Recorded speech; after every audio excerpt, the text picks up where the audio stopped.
In a recent video, I showcased 4 outstanding statesmen who modernized their countries through sheer will. That may have left a misleading impression, though, that a country's fate depends primarily on strong leaders. This is often called the great man theory, the belief that history is little more than the biography of a few powerful individuals. In reality, a nation's trajectory is rarely just about who's in charge.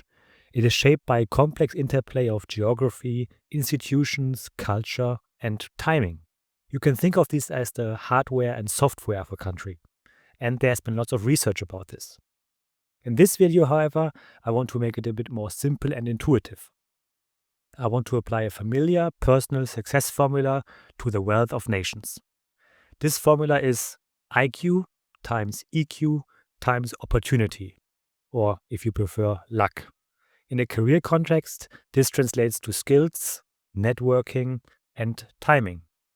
If you look at highly successful individuals, they almost always combine intelligence and empathy, along with the luck of being born in the right place at the right time and meeting the right people.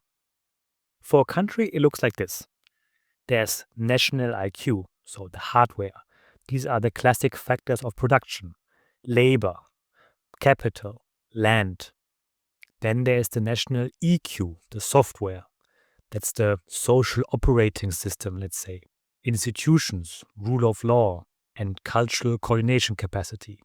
Lastly, there's also another multiplier, the opportunity.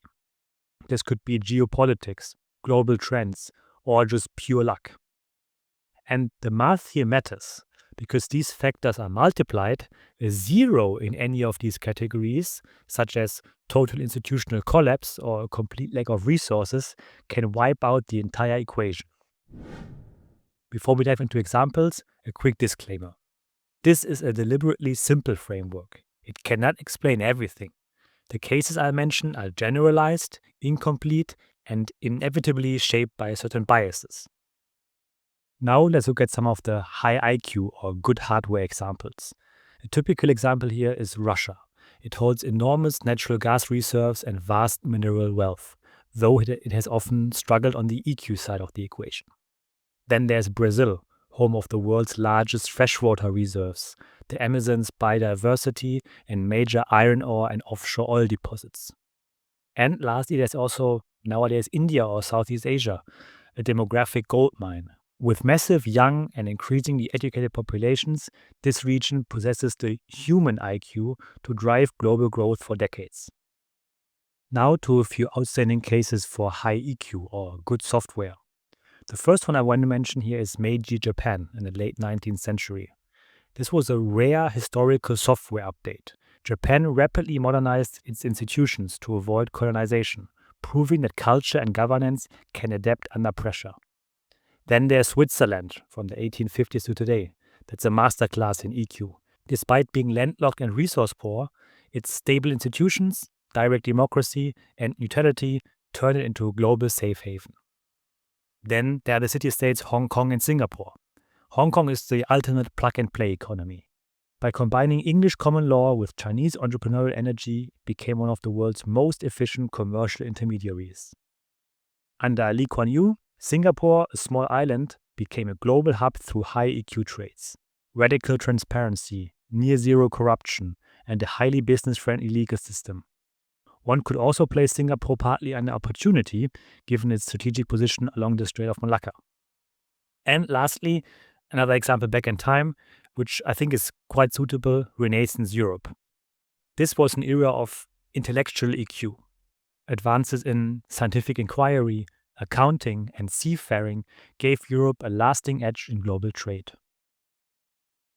Now, lastly, the third multiplier, opportunity. Here I would put, for example, post-war Germany and Japan after 1945. Although being devastated, they benefited from the Cold War opportunity in this case. The US needed them as bulwarks against communism, so providing Marshall Plan funds and access to Western markets, which helped them re-industrialize rapidly. The oil states, 1960s and 1970s. This is the ultimate opportunity play. The global thirst for oil turned these nomadic desert regions into some of the wealthiest per capita nations on Earth within just 2 generations. Vietnam, a very recent example, currently benefiting a lot from the China Plus One strategy. As global supply chains diversify, Vietnam's geography and timing have made it the new darling of global manufacturing. Ireland positioned itself as the English-speaking gateway to the EU, catching the wave of American tech giants looking for a European base. And lastly, Panama. Geography is also destiny here. By sitting at the literal crossroads of world's 2 big oceans, Panama turned a narrow strip of land into a permanent toll booth for global trade. At this point, you might be thinking, wait, haven't you forgotten some major countries? Yes, and that's because a few nations managed to score highly on all 3 variables, producing true growth miracles. Firstly, I want to mention the UK from 1688 to roughly before the First World War. Their IQ was wood and coal. Their EQ was the Glorious Revolution, which established property rights, the joint stock company, and a general very commercially friendly mindset. And lastly, the UK, or England in that case, is an protected island. It's very far from continental wars, and through its strong navy was then able to dominate global trade. One of the strongest cases for fulfilling all of these variables is the US, especially in the, let's say, founding period of the 18th and 19th century. It has endless arable land and benefited from a massive immigration from the old to the new world.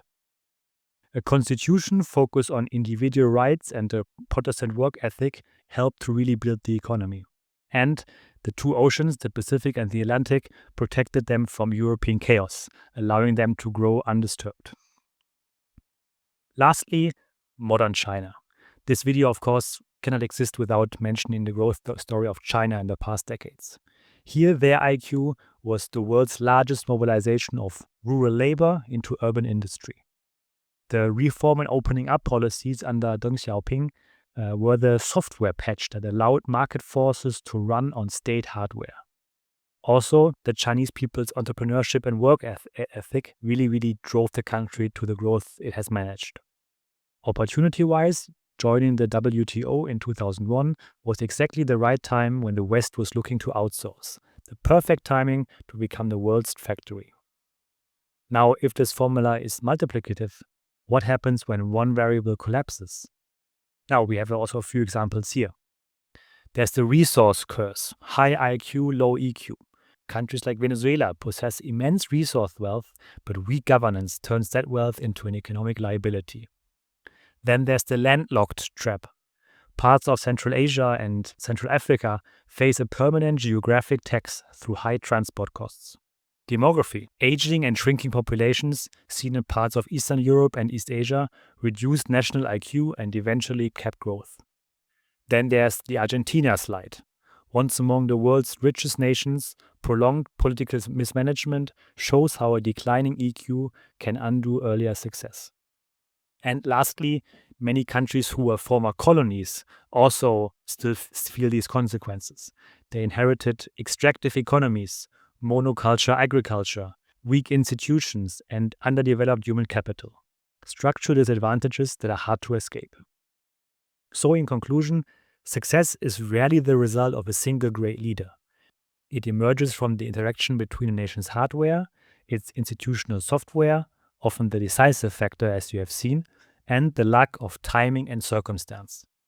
Viewing countries through this lens helps explain why some societies flourish while others, despite their riches, remain stuck. That's probably also a lesson for all of our personal lives in there. Again, thank you for watching and see you in the next video.